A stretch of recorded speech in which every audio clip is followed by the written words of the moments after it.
Tā kā jau teicu, nākamā spēle būs Toka Voka vai Toca World. Nu, kā zināms, es iešu mīdoni spēlē iekšā. Mans telefons daudz rāstās. Nebrīnieties, tas ir ļoti dažreiz.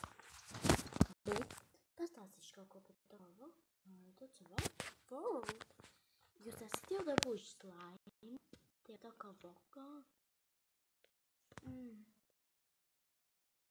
Piemēram, es neesmu, bet jūs.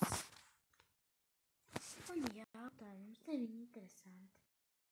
Kam ir Toka Voka? Tas paskatās, vai Toka World. Tā kā es saku Toka Voka.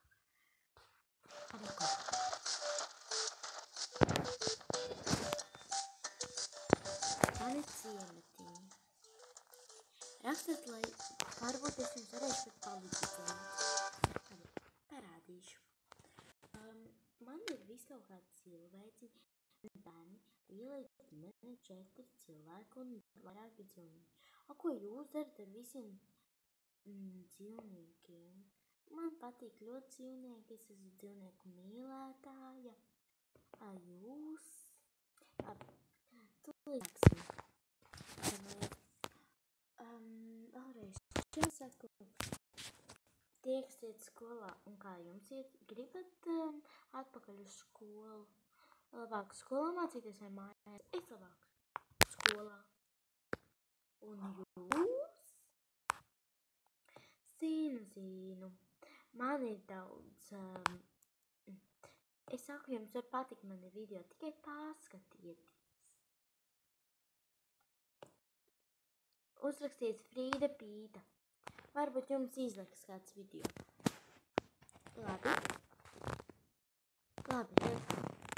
Tā ir Anna. Viņai notiek tiešais stunda. Tā ir Elza. Un tā Anna. Tas ir viņu tēvs Jānis. Es esmu tēvs Jānis. Izcelsās patīk jāzina.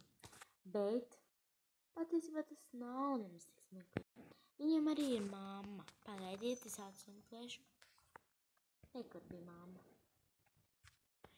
Jums arī ir tāda cilvēciņa. Man ir viss kaut kā. Ja jūs gribat jautāt, kā var plauktus, piemēram, vai kaut ko to, uzspiežiet mēbeles. Ja? Un uzspiežiet uz šitiem te kaut kādiem. Man ir viss kaut kādi, tāpēc, ka man patīk. Es viņu varu teikt tā kā dievim. Nākamajā video arī par šito te pašu parādīšu. Bet viņi tur jau runās un tā līdzīgi. Paldies, jūs man šoreiz ļoti, ļoti patīk.